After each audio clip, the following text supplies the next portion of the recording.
नमस्कार प्रिय विद्यार्थियों, वीके नॉलेज इलेक्ट्रिकल में आप सभी का स्वागत है। आईटीआई के आपके सीबीटी एग्ज़ाम होने हैं अभी अगस्त 2024 में।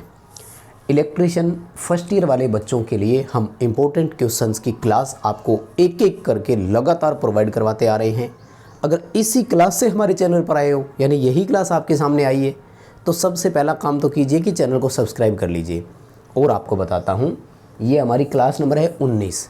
अभी तो इस क्लास को पूरा देख लो, बट उम्मीद है कि इस क्लास को जैसे ही आप समझेंगे, जो हमारा एक्सप्लेन करने का तरीका आपको पसंद आएगा, तो चैनल पर प्लेलिस्ट बनी हुई है आईटीआई एग्ज़ाम 2024 नाम से।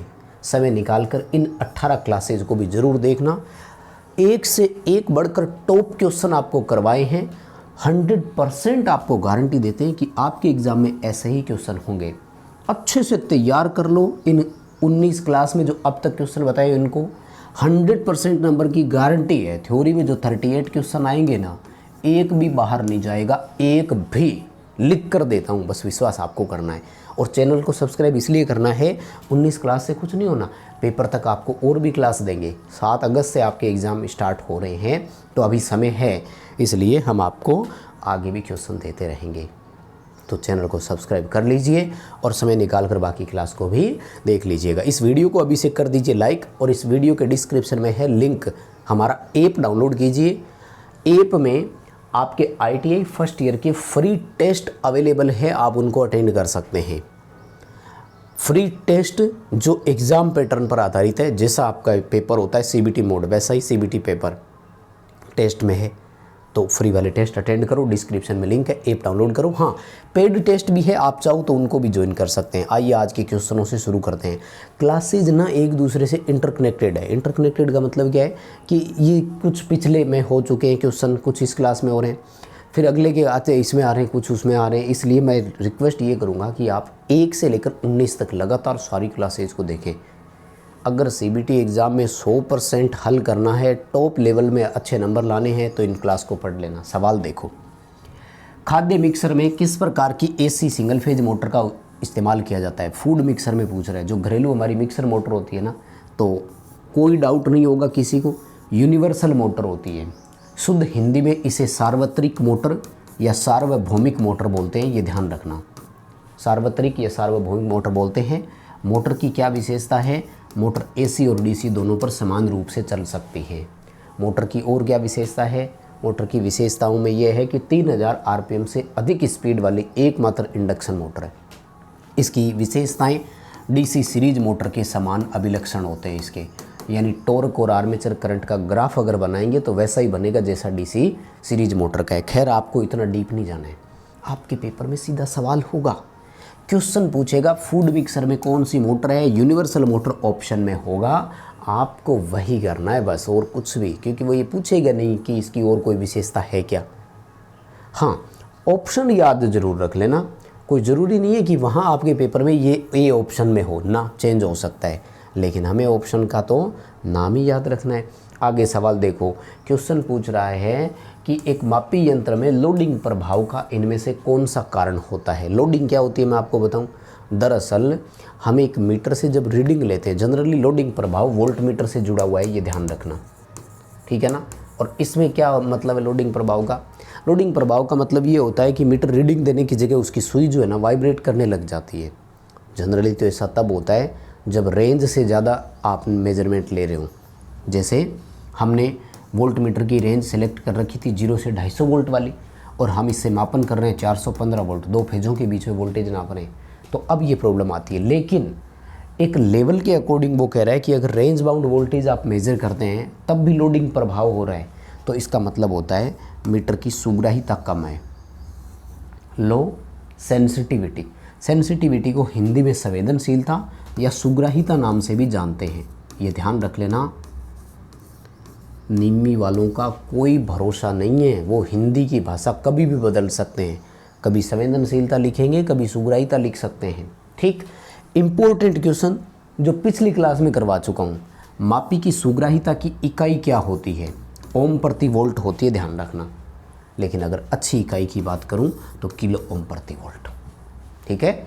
यानी आपसे अगर कोई पूछ ले कि इनमें से कौन सा अच्छा वोल्ट मीटर है, तो किलो ओम प्रति वोल्ट जिसकी सुग्राह्यता वो बढ़िया है। अब किलो ओम में भी 2 है, एक 10 किलो ओम का, एक 20 किलो ओम का, तो 20 किलो ओम वाला। कुल मिलाकर ये ध्यान रखना है कि मापी की सुग्राह्यता उच्च होनी चाहिए अधिक एक्यूरेसी के लिए, तो मीटर हमें एकदम एक्यूरेट रीडिंग देगा।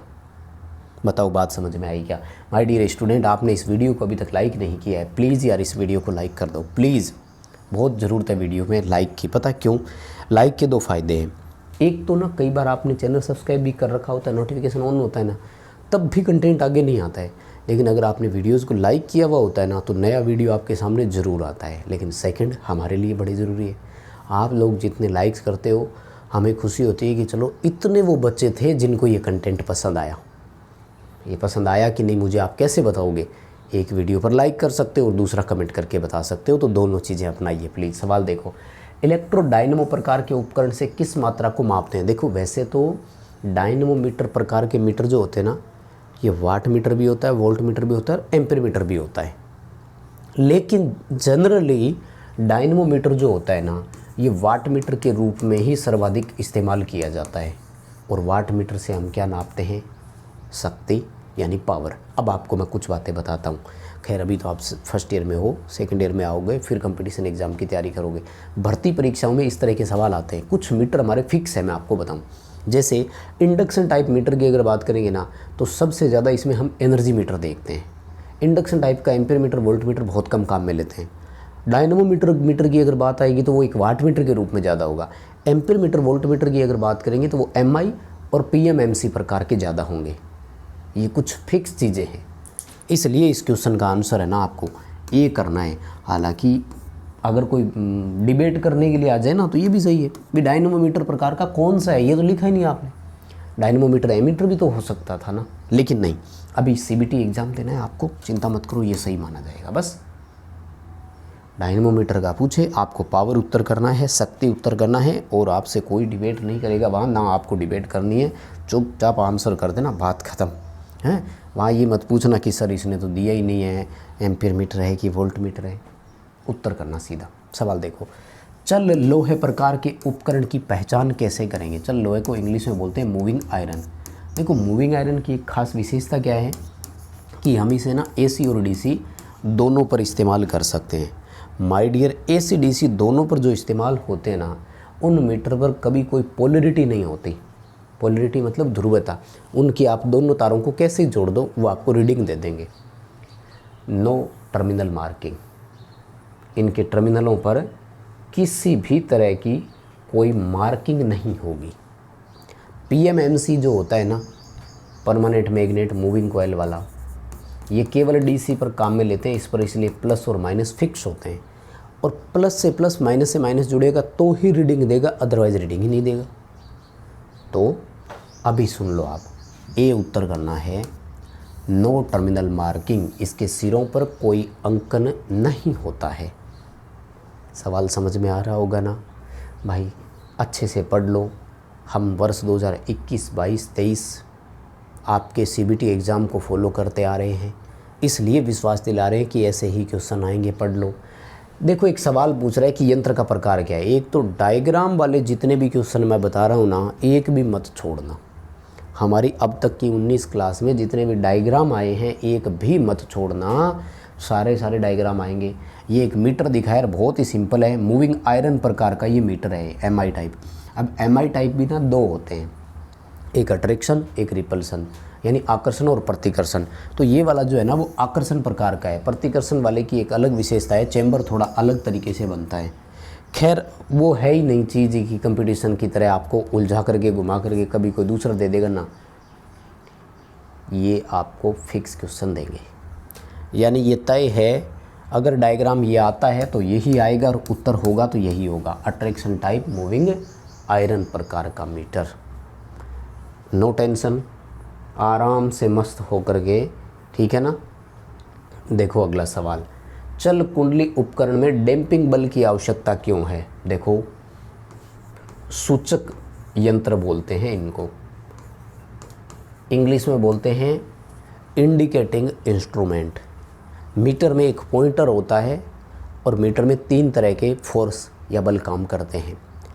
डिफ्लेक्टिंग टॉर्क, जिसका दूसरा नाम है ऑपरेटिंग टॉर्क, ये होता है सुई को शून्य से आगे की तरफ ले जाने के लिए, यानी पॉइंटर रीडिंग दे रहा है, विक्षेपक टॉर्क के कारण ही दे रहा है, ये करंट पर डिपेंड करता है। इस डिफ्लेक्टिंग टॉर्क के अगेंस्ट यानी विरोध में काम करता है, उसे नियंत्रक बल बोलते हैं, जो पॉइंटर की गति कंट्रोल करने का काम करता है। अब दो बल एक दूसरे के विपरीत काम कर रहे हैं तो खींचतान चलती है। खींचतान में पॉइंटर है ना, वो स्थिर नहीं रहता, कभी इधर कभी इधर कभी इधर, इसे बोलते हैं दोलन या ऑसिलेशन। इन दोलनों को समाप्त करने के लिए, पॉइंटर को फाइनल रीडिंग पर स्थिर करने के लिए हमने अवमंदक बल लगाया है। डैम्पिंग को हिंदी में अवमंदक बल बोलते हैं। तो अवमंदक बल का काम क्या है? Arrest the needle without oscillation, दोलन के बिना सुई को नियंत्रित करना। और सुंदर साफ स्पष्ट लैंग्वेज बनाकर बोलूं, पॉइंटर को फाइनल रीडिंग पर स्थिर करना, मापी के पॉइंटर में दोलनों को समाप्त करना। बताओ बात समझ में आ रही है क्या? याद रह जाएगा। अब वो कॉलेज में अगर अच्छे से थोड़े सा आपने ध्यान दिया हो तो मुझे नहीं लगता कोई इश्यू आएगा क्या। ये चीज़ें थोड़ी बहुत तो वहाँ भी पढ़ते ही हैं अपन। मूविंग कॉइल उपकरण में नरम लोहे की कोर क्यों लेते हैं? देखो MI टाइप इंस्ट्रूमेंट जो होते हैं ना, है PMMC प्रकार का, उसमें एक आयरन कोर होती है जिसके ऊपर कॉइल लपेटते हैं। तो सिंपल सी बात है, लोहा कोर अगर कहीं पर भी है ना तो उसका काम है चुंबकीय फ्लक्स को मजबूत करना। यहाँ की ज़रूरत बात नहीं है, ट्रांसफार्मर में कोर है, मोटर में कोर है, वाइंडिंग करने के लिए हम जहाँ भी कोर काम में लेते हैं, चौक जो ट्यूबलाइट की होती है उसमें कोर है। कोर का काम होता है एयर गैप में चुंबकीय फ्लक्स का एक समान वितरण करना। वो फ्लक्स को डिस्ट्रीब्यूट करती है, रिलक्टेंस कम हो जाता है। एयर कोर की तुलना में आयरन कोर का प्रतिष्ठम्भ कम होता है, तो चुंबकीय फ्लक्स मजबूत बनता है। सॉलिड मैग्नेटिक फ्लक्स होगा तो रीडिंग सही आएगी, एरर नहीं होगा मीटर में।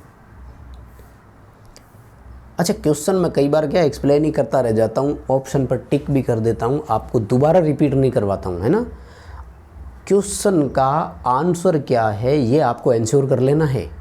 जैसे ये क्वेश्चन आया तो पहला काम आपका है कि आपको इसका उत्तर नोट करना है फटाफट से कि है क्या, कम से कम वो माइंड में रखो। एक्स्ट्रा हम क्या समझा रहे हैं वो अभी ज़रूरत नहीं है। देखो क्वेश्चन क्या पूछ रहा है, एकीकृत उपकरण का कार्य क्या है? इंटीग्रेटिंग प्रकार का इंस्ट्रूमेंट कौन से थे, याद है क्या? ऊर्जा मीटर, गाड़ियों का ओडोमीटर, KWH मीटर लिख देगा। ऊर्जा मीटर को KWH मीटर ही बोलते हैं, बात एक ही है ना। तो इनका काम क्या है? ये जो आपकी क्वांटिटी होती है ना उसको रजिस्टर करती है। अब अगर देखोगे ना तो सारे एक जैसे दिख रहे हैं, मात्रा को मापना भी सही लग रहा है, मात्रा का संकेत भी सही लग रहा है, मात्रा का प्रदर्शन भी सही लग रहा है। नहीं, रजिस्टर वाला प्रॉपर ऑप्शन है, रजिस्टर द क्वांटिटी। ये उस चीज़ को रजिस्टर करके रख लेती है कि आज आपने 5 यूनिट लाइट जलाई है, मीटर ने 5 यूनिट सेव कर लिए, कल 2 यूनिट और जलाओगे, मीटर कहेगा 7 हो गए भैया। ठीक है, सी ऑप्शन है, मात्रा को दर्ज करना। याद रख लेना, क्वेश्चन बहुत इंपॉर्टेंट है, CBT एग्ज़ाम वाले दिन याद करोगे और सोच कहोगे कि यस यार ये मैंने उस क्लास में देखा था, यस मैंने उस क्लास में देखा था। और आपसे एक निवेदन मेरा हो रहा है कि प्लीज़ आपके व्हाट्सएप जितने भी ग्रुप हैं अपने दोस्तों तक इन क्लास को शेयर करने का काम आप करें प्लीज़। ज़रूरी है उन तक भी कंटेंट पहुँचे, वो बच्चे भी अच्छे से कर पाएंगे। सवाल देखो, एकल कला पंप मोटर में क्या दोष है यदि धीमी गति से चल रहा है? देखो मोटर अगर धीमी गति से चल रही है ना तो कैपेसिटर फॉल्टी है। अब मैं बताता हूँ कारण क्या है। अगर वाइंडिंग ओपन होगी तो चलेगी ही नहीं, वाइंडिंग शॉर्ट होगी तो तुरंत फ्यूज उड़ा देगी। मतलब अगर वाइंडिंग में प्रॉब्लम होगी ना तो चलेगी नहीं।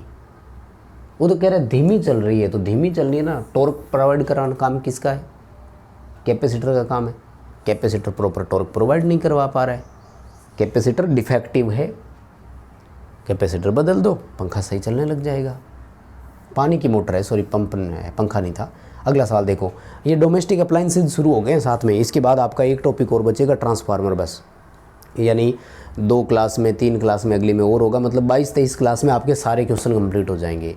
अब स्पीड डबल कर करके अगर 22-23 क्लास देखते हो तो 38 के 38 क्वेश्चन की गारंटी, एक भी बाहर से नहीं आएगा। सवाल देखो, माइक्रोवेव ओवन में स्टीरर मोटर का काम क्या होता है? देखो एक मोटर लगती है, स्टीरर मोटर बोलते हैं। माइक्रोवेव ओवन क्या होता है? खाना पकाने के लिए काम में लेते हैं, रेडिएशन के सिद्धांत पर काम करता है। ये ऊर्जा स्थानांतरण की 3 विधियाँ होती है, कंडक्शन, कन्वेक्शन और रेडिएशन। तो इसमें रेडिएशन होता है, जो इलेक्ट्रोमैग्नेटिक एनर्जी होती है ना उसको बार बार रिवॉल्व करना और रिफ्लेक्ट करना, ये उसका काम होता है। रिवॉल्व का मतलब होता है शामिल करना, चक्कर काटना या घुमाना, और रेफ्लेक्ट का मतलब होता है दिखाना, परावर्तित करना, यानी एनर्जी को लिया फिर रेफ्लेक्ट कर दिया, लिया रेफ्लेक्ट कर दिया। डी उत्तर करना। Revolve and reflect the electromagnetic energy. सवाल समझ में तो आ रहे हैं? हिंदी इंग्लिश दोनों भाषाओं में है। आप पूरे देश में से क्लास कहीं से भी देख रहे हैं, आपका पेपर सेम टू सेम आना है। आप राजस्थान से हो, यूपी से हो, बिहार से हो, एमपी से हो, गुजरात से हो, मध्य प्रदेश, पंजाब, हरियाणा, कहीं से भी हो, पेपर सेम आएगा।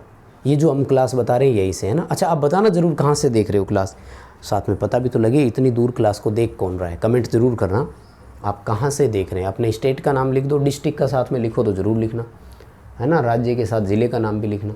अगला सवाल, हीटिंग एलिमेंट बनाने के लिए किसका उपयोग करते हैं? मुझे नहीं लगता इस क्वेश्चन पर ज़्यादा रुकने की ज़रूरत है। क्या हीटिंग एलिमेंट नाइक्रोम का होता है? सबसे ईजी क्वेश्चन है। क्यों लेते हैं ये ध्यान रख लेना। तो इसका उच्च कार्यकारी तापमान होता है, यानी वर्किंग टेम्परेचर अच्छा होता है, हाई होता है, जल्दी से ख़राब नहीं होता है। वैसे नाइक्रोम मिश्र धातु है, ध्यान रखना। किसकी? निकिल और क्रोमियम की, है ना। कितना कितना प्रतिशत किसका होता है? 80% निकिल और 20% क्रोमियम होता है, ध्यान रखना। ये आपसे कंपटीशन एग्ज़ाम में पूछे जाते हैं, ठीक है। भर्ती परीक्षाओं में आने वाला सवाल है। तो सी हो जाएगा अभी तो, नो डाउट नाइक्रोम होगा। सबका उत्तर सही आ रहा है। अगला सवाल देखो, क्वेश्चन पूछ रहा है कि 1 मिली एम्पियर के एमीटर से 10 मिली एम्पियर की धारा नापनी है, आवश्यक शंट प्रतिरोध की गणना करो। 2-3 चीज़ें बता रहा हूँ, थोड़ा सुनना प्लीज़। ये हम कंपटीशन एग्जाम वालों को थ्योरी कराते हैं, इसलिए डिटेल से अच्छे से याद है। एप्लीकेशन पे इसका कोर्स भी है, खैर अभी तो आप फर्स्ट ईयर में हो, आपको ज़रूरत नहीं है। एम्पियर मीटर की रेंज बढ़ाने के लिए बात कर रहा है। जब भी मीटर की रेंज बढ़ानी हो तो शंट लगाते हैं। शंट क्या होता है? शंट होता है मीटर की कॉइल के समांतर में लगने वाला निम्न मान का रेजिस्टेंस। इसकी गणना करनी है, इसे शंट प्रतिरोध बोलते हैं। लेकिन आपको बता दूं ये सवाल है अधूरा, क्योंकि शंट प्रतिरोध की गणना करने के लिए आपको मीटर का पहले से प्रतिरोध ज्ञात होना जरूरी है। बताया हुआ होना चाहिए कि पहला प्रतिरोध कितना है। दरअसल ये सवाल आपकी बुक में से ही इन्होंने लिया है, और बुक में इसका एक्चुअल ऑप्शन है 27 ओम है मीटर का पहले से रेजिस्टेंस। आपको मैं पहले तो सीधा उत्तर बता रहा हूँ, फिर तरीके से बताऊँगा, क्योंकि क्वेश्चन अधूरा है। पेपर में जब क्वेश्चन आएगा ना, इतना ही आएगा, अधूरा ही आएगा। ये सुधार करते नहीं है। इनकी सबसे बड़ी प्रॉब्लम यही है कि निम्मी वाले ना क्वेश्चन में सुधार नहीं करते हैं। तो आपको उत्तर करना है, आंसर है ए 3 ओम। अब मैं आपको बताता हूँ आया कैसे। पहले तो ये क्वेश्चन में वैल्यू दी हुई है 27 ओम, मान निकालो। Rm/n-1 करना है। Rm होता है मीटर का रेजिस्टेंस। मीटर का रेजिस्टेंस कितना है? 27। n होता है गुणक घटक जो इससे निकलता है I/Im से। वह धारा जहाँ तक रेंज बढ़ानी है, और वह करंट जिसको मीटर पहले मापन कर रहा था। तो ये रेशो आया 10। तो 10 - 1 करो, 27/9। 27 में 9 का भाग दोगे तो उत्तर कितना आएगा? 3 ओम। बताओ बात समझ में आई क्या? अच्छा है ना क्वेश्चन? नोट कर लेना सही से और कवर कर लेना भाई, बहुत ज़रूरी है आपके लिए। अगला सवाल देखो, जूल के नियम के अनुसार उत्पन्न ऊष्मा की गणना करो। घरेलू उपकरण शुरू हो गए, उसमें उपकरणों की बात कर रहा है।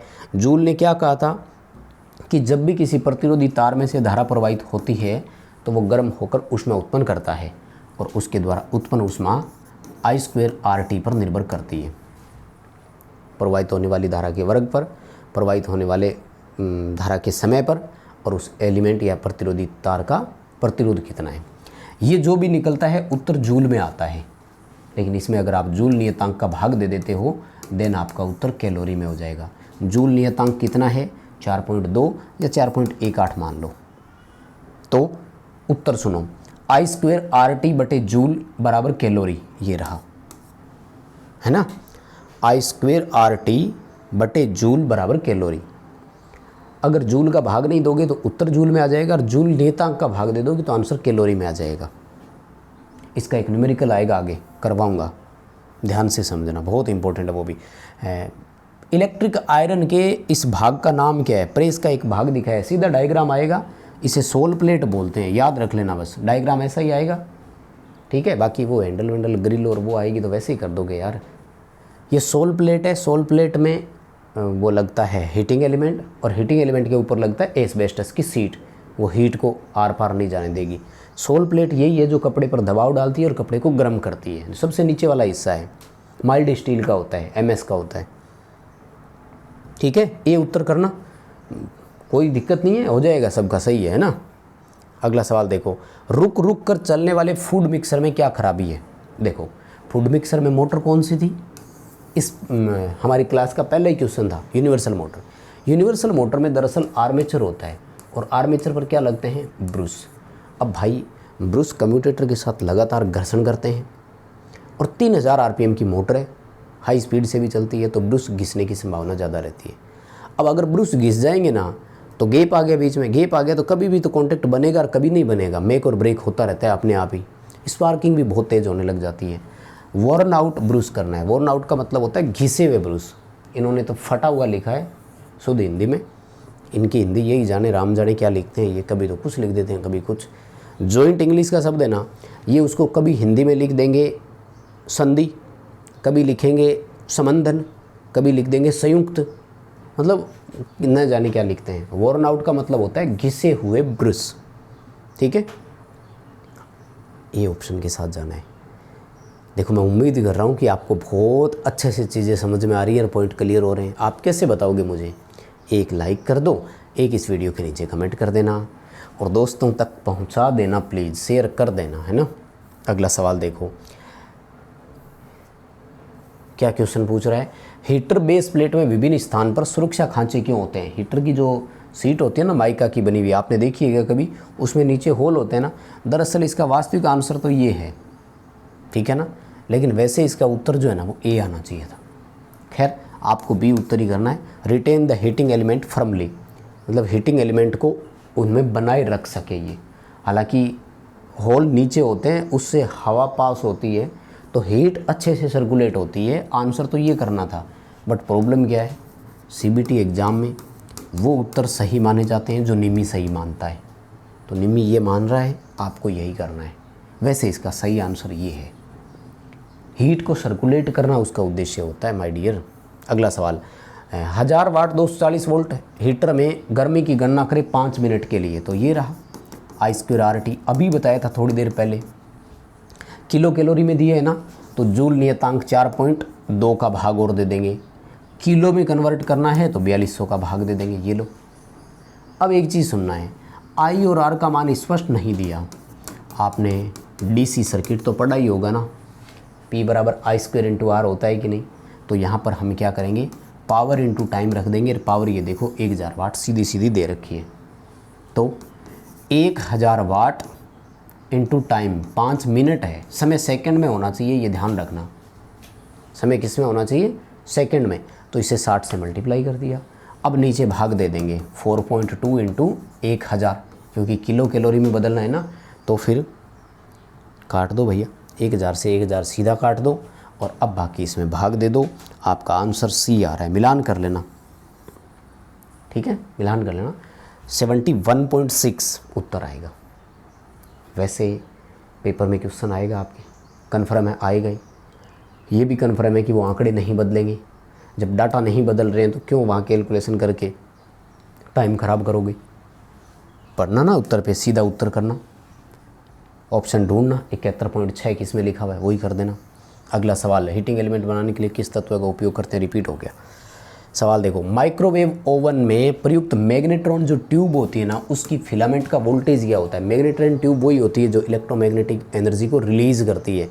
जो अभी हम कह रहे थे कि स्टीरर मोटर उसको रिवॉल्व कर रही थी, वो एनर्जी आ कहाँ से रही है, ये इसी मैग्नेट्रॉन ट्यूब से आती है। इसकी वोल्टेज 3.2 वोल्ट AC होते हैं, 3.2 वोल्ट AC होता है। ये बड़े डिटेल से हमने थ्योरी आपको करवाई हुई है, अभी ज़रूरत नहीं है। कंपटीशन एग्ज़ाम की तैयारी करोगे ना तब चैनल आपको प्रोवाइड करवाएगा कंटेंट। अभी के लिए बस इतना ही था, हो गया। और सारी की सारी 19 क्लासेज देख लो, इसी चैनल से जुड़े हो तो, अभी जुड़े हो तो सब्सक्राइब ज़रूर करो प्लीज़ प्लीज़, बहुत सख्त ज़रूरत है आपके सब्सक्राइब करने की। और प्लीज़ दोस्तों तक इस क्लास को पहुँचाइए, एक बार शेयर करने का काम आप कर दीजिए, है ना। बहुत धन्यवाद, बहुत बहुत धन्यवाद।